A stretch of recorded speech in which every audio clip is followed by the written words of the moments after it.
네, 이번 시간에는 컴퓨터 비전뿐만이 아니라 LLM을 포함한 전반적인 모던 딥러닝에서 거의 필수적으로 계속해서 언급이 되고 있는 노리지 디스틸레이션에 대해 간단히 알아볼 거예요. 라마에 대한 블로그 포스트인데 1 빌리언, 3 빌리언 파라미터 사이즈 모델에 노리지 디스틸레이션 테크닉이 들어갔다라고 쓰여 있어요. 사실 모델 경량화는 크게 프루닝, 퀀타이제이션, knowledge distillation 이렇게 세 가지가 주로 사용이 돼요. 현재 챕터는 딥러닝 모델 경량화 내용이 아니기 때문에 이 모든 것을 다루지는 않을 거예요. 그냥 키워드 정도만 기억하시고 궁금하신 분들은 직접 리서치 해보시면 돼요. 다만 이 중에서 knowledge distillation 같은 경우는 teacher, student 관계를 가진 네트워크들이 많아요. 이 컨셉을 이해하는 것 또한 이 영상의 목적이기 때문에 이에 대해 자세히 알아볼게요. 이 놀리지 디스틸레이션이라는 아이디어의 시초는 아주 옛날로 돌아가요. 2015년 제프리 힌튼의 페이퍼에서 처음 언급되었어요. 페이퍼에서 인용 횟수가 모든 걸 설명해 주진 않지만 이 정도 인용했으면 엄청난 거예요. 이를 읽어보면 그림 한 장도 없는 10장 페이퍼가 다예요.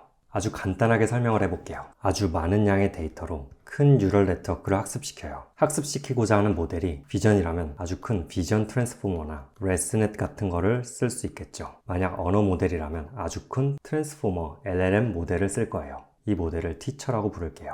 이어서 조금 더 작은 스튜던트 모델을 준비해요. 스튜던트 모델이라면 훨씬 더 작은 모바일 넷이나 커스텀 모델을 생각할 수 있어요. 스튜던트 모델을 학습시킬 때 티처가 가이드를 주면서 이 스튜던트를 학습시키는 거예요. 이게 기본 개념인데 조금 더 자세히 알아볼게요. 데이터를 준비하고 고양이나 강아지 사진을 준비해서 이 티처 네트워크를 학습시켜요. 그런 다음 이 스튜던트 모델을 학습을 시켜야 하는데 학습을 하기 위한 로스 함수로 일반적인 원핫 인코딩을 사용하는 것이 아니라 티처에서 나온 확률 분포를 이용해서 학습을 하는 거예요. 일반적인 원핫 인코딩이라고 하면 고양이 사진이 들어왔을 때 스튜던트는 그 아웃풋으로 어떤 확률을 나타낼 거예요. 그 레이블로 고양이, 강아지, 자동차가 있다라고 하면 학습을 하기 전에는 그 확률 분포가 0.2, 0.5, 0.3이 나와요. 그리고 이 네트워크를 학습시키기 위해서 우리는 일반적으로 원핫 인코딩을 사용하는데 그 정답지를 100% 1.0으로 놓고 이 확률 분포가 이 정답지를 따라가길 바라면서 로스 함수를 정의하고 스튜던트를 학습시키는 거예요.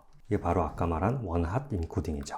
그런데 이번 영상의 주제 놀리지 디스틸레이션 같은 경우는 이 원핫 인코딩 정답을 이용해서 스튜던트를 가르치는 것이 아니라 티처의 확률 분포, 예를 들면 고양이 사진을 넣었을 때는 고양이가 1.0이 아닌 약 0.8 정도가 나올 거고 강아지는 0.2, 자동차는 0이라고 할게요. 이 위에 있는 확률 분포를 따라가도록 로스 함수를 정해서 스튜던트 네트워크를 학습시키는 거예요.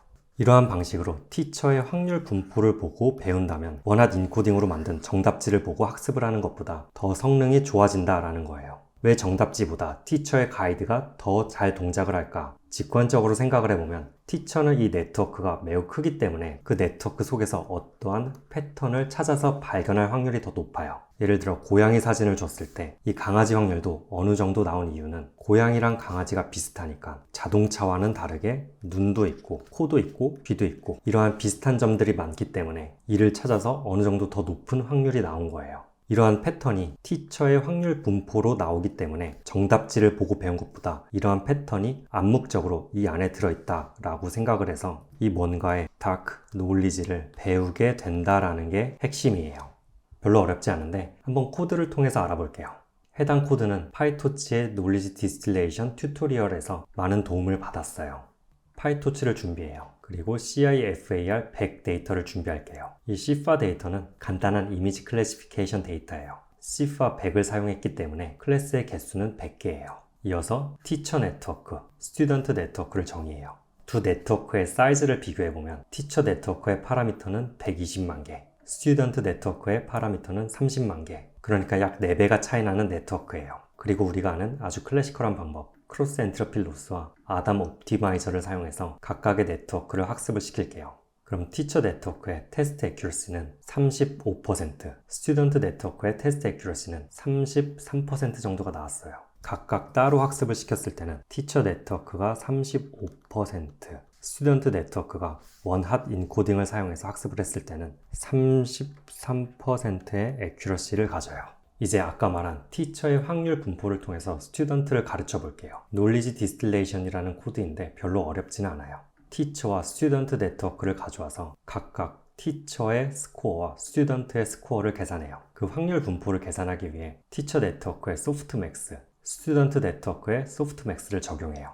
여기서 특이한 게 이 T, 템퍼레이처라는 파라미터인데 이는 확률 분포의 차이를 더 줄여주는 역할을 해요. 예를 들면 아까 티처 네트워크에 고양이 0.8, 강아지 0.2, 자동차 0이라는 확률 분포를 템퍼레이처 파라미터를 높인다면 0.6, 강아지는 0.4로 이 확률 분포의 차이를 조금 더 작게 만들어주는 거예요. 이렇게 확률 분포의 차이를 적게 만들어줌으로써 아까 말한 다크 놀리지를 더 잘 배울 수 있게 유도하는 거예요. 그렇게 각각의 확률 분포를 만들고 이 학생의 확률 분포가 티처의 확률 분포를 따르게 만드는 로스 함수 KL 다이버전스를 사용해요. 이게 바로 여기 있죠. 그리고 이 로스 함수의 마지막에 다시 t제곱으로 곱하는데 이는 아까 나눈 t를 보상하기 위한 수식일 뿐이에요. 이렇게 티처의 확률 분포를 따르게 만드는 로스 함수 그리고 원핫 인코딩 로스 함수를 같이 적용해서 최종 로스 함수를 만들어요. 티처로부터 배우는 로스 함수 이것과 원래 정답지 원핫 인코딩으로부터 배우는 로스 함수 두 개를 더해서 최종 로스 함수를 만든다라는 거예요. 이 각각의 로스를 어느 정도 적용을 할지는 여러분들이 정하는 하이퍼 파라미터인데 지금 코드 같은 경우는 티처의 확률 분포를 0.75 정도 따르고 원핫 인코딩을 0.25 따르게 만들어 놨어요. 그러니까 템퍼레이처는 3, 소프트 타겟 로스 웨이트는 0.75, 크로스 엔트로피 로스 웨이트는 0.25로 둔 거죠. 이렇게 놀리지 디스틸레이션을 사용해서 스튜던트 네트워크를 학습을 시킨다면 훨씬 더 작은, 약 4배나 더 작은 스튜던트의 네트워크가 37%로 애큐러시가 매우 좋게 나온 걸 확인할 수 있어요. 놀리지 디스틸레이션을 사용해서 스튜던트 네트워크를 학습을 시키니까 그 애큐러시가 37%나 나왔어요. 이렇게 놀리지 디스틸레이션에 대해 간단하게 알아보았는데 이 놀리지 디스틸레이션은 제가 말한 한 가지 방법만 있는 건 아니에요. 더 자세히 들어가면 티처 네트워크의 임베딩을 따라가도록 스튜던트 네트워크에서 이렇게 직접 배우는 내용도 있는데 이런 것들은 너무 딥한 내용이기 때문에 영상에서 다루지는 않을게요. 이에 대한 자세한 내용은 아까 보여드린 파이토치 튜토리얼에서 이렇게 티처의 내부를 배울 수 있도록 로스 함수를 정의해서 스튜던트를 트레이닝 시키는 방법이 쓰여 있어요. 이 부분 참고하시면 돼요. 그럼 놀리지 디스틸레이션에 대한 내용 여기서 마무리하고 바로 다음 영상에서 뵐게요. 감사합니다.